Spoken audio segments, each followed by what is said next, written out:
यहाँ पर कई खास मेहमान हमारे साथ हैं। इरशाद अहमद साहब, आप मुझे उम्मीद है कि आपने होमवर्क कर लिया होगा नरेंद्र मोदी जी की एज को लेकर।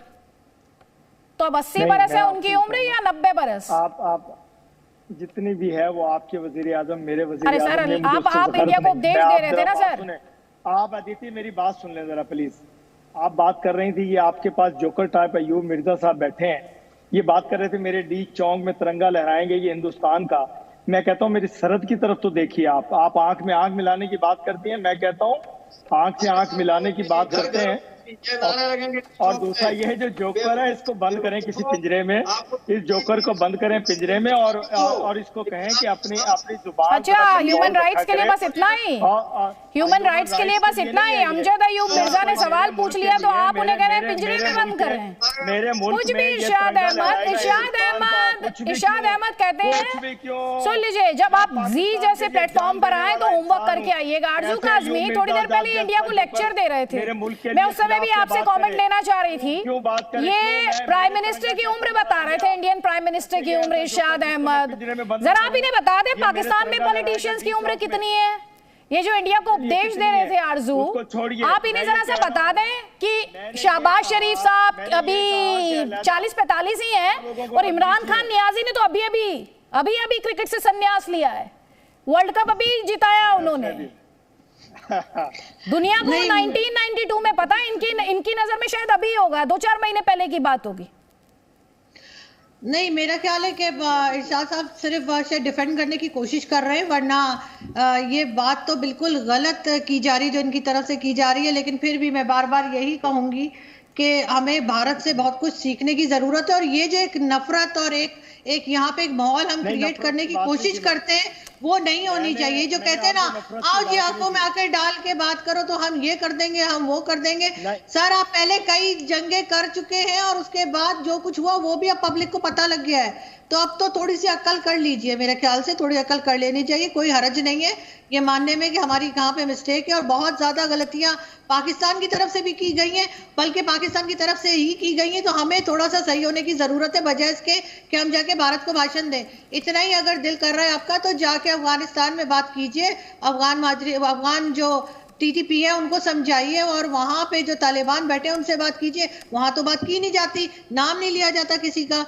लेकिन हाँ, दूसरी तरफ जहां पे हम टर्म्स बेहतर करने की कोशिश करते हैं, जहां पे होने चाहिए, वहां पे पहुंच जाते हैं बार बार बिगाड़ने के लिए। नहीं, वहाँ पे आंखों में आंखें डालकर बात करें ना, जो थोड़ी देर पहले मैं कह रही थी, वहाँ दिखाएं आंखें। मैं ये कह रहा हूँ कि वहाँ आंखें डालें आप इरशाद अहमद साहब, टीवी में ना बातें करें बस। वैसे 2019 के लोकसभा चुनाव में जब नरेंद्र मोदी जीते थे तब भी पाकिस्तान में यही चर्चा हुई थी कि अब आगे होगा क्या। तो यहाँ पर सवाल ये है, इरशाद अहमद आपसे बात कर रही हूँ, अगर नरेंद्र मोदी के ऊंचे कद की आपके देश में बात होती है तो उनके सुनने में बुराई क्या है? आप संबंधों की बेहतरी ही तो चाहते हैं। नरेंद्र मोदी क्या कह रहे हैं आपसे? नरेंद्र मोदी ने कोशिश की थी जब वो गए थे नवाज शरीफ के पास, वो सिर्फ यही कह रहे हैं ना कि आप आतंकवाद को रोक दीजिए, रिश्ते नॉर्मलाइज हो जाएंगे। अगर वो इतना कह रहे हैं, इसमें दिक्कत क्या है नरेंद्र मोदी से? अगर नरेंद्र मोदी अपने मुल्क की बेहतरी के लिए कह रहे हैं कि आप सीमा पार से टेरर रोक दीजिए, तो दिक्कत क्या है उसमें? अदिति, हमने अब आपके टेरर रोक दिया, टेररिज्म आपका जो हिंदुस्तान से आता था, हमने अपनी सरहदों को महफूज किया अपने इदारों के जरिए। और दूसरी बात यह कि मुझे नहीं कोई तकलीफ कि मोदी 10 दफा वजीर आजम बने, 100 दफा वजीर आजम बने। हम तो हमेशा, मैं आपको हमेशा ही कहता हूं कि हम आपको फूल भेजना चाहते हैं, खुशबू भेजना चाहते हैं। हमने कभी नफरत की बात नहीं की। अभी आरजू बहन मेरी कह रही थी कि नफरत की बात करो, मैं नफरत की बात कभी नहीं करता हूँ। मैं आपके चैनल पे हमेशा अच्छी बात करता हूँ। लेकिन ये जो कार्टून आप बिठाती हैं, ये जो बैठे जो है, ये गलत बातें करते हैं आकर के चैनल पे। मेरी डी चौक में ये लहराता है, ये लहराने की बात करता है झंडा। ओ भाई अपने आप को संभालो यार, अपने आप को संभालो, अपने बाल कटवाओ, अपने इंसानों वाले बाल रखो। ये इस तरह की बातें मेरे पाकिस्तान के लिए ना किया करें आप हिंदुस्तान के चैनल पे बैठ करके। और मैं कभी नफरत की बात नहीं करता हूँ, मैं कभी नफरत की बात नहीं करता हूँ। पता चलता है आपको कश्मीरियों की कितनी चिंता है। वैसे वो पीओके के ही एक्टिविस्ट है, पता चलता है कि कश्मीरियों की कितनी फिक्र है आपको, कश्मीरियों की कितनी फिक्र है।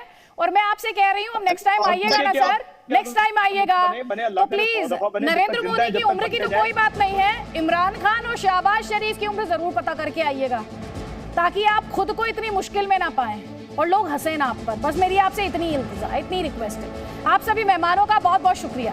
तो पाकिस्तान की दिक्कत है क्या? उसे भारत का सियासी स्ट्रक्चर अच्छा नहीं लगता। क्यों नहीं लगता? क्योंकि भारत में जमहूरियत है, सियासी आज़ादी है। कहने को तो पाकिस्तान में भी जमहूरियत है, मगर वहां की सियासत कभी फौज के रहमो करम पर रहती है, कभी दूसरों मुल्कों के इशारों पर नाचती। पाकिस्तान के पत्रकार कमर चीमा के लफ्जों में पहले पाकिस्तान कुछ कर पाता था, लेकिन मोदी के जीतने के बाद अब वो भी नहीं कर सकेगा। यानी पाकिस्तान के जहन में मोदी का नाम रह रह कर आ रहा। तो सोचिएगा जरूर, पाकिस्तान में एक कसक सिर्फ मोदी को लेकर नहीं, बल्कि एक कद्दावर मजबूत राष्ट्रीय नेता की कमी की कसक है। एक ऐसा लीडर जो पूरे मुल्क को मायूसी से उबार सके, जो दुनिया के ताकतवर मुल्कों के सामने हाथ ना फैलाए बल्कि सीना तानकर खड़ा हो सके। दिलीप कुमार की एक फिल्म थी लीडर, उसका एक डायलॉग पाकिस्तान को सुनना और समझना चाहिए। डूबती हुई कश्ती में भागने वाले कभी साहिल का मुंह तक नहीं देखते। बस हमें इतना ही कहना है, कसम संविधान की। में फिलहाल इतना ही। अब अगली मुलाकात सोमवार रात 8 बजे जी न्यूज पर। आपको ये याद दिलाते हुए, देश ना धर्म से चलता है ना सियासत से, देश चलता है संविधान की रोशनी से। नमस्कार।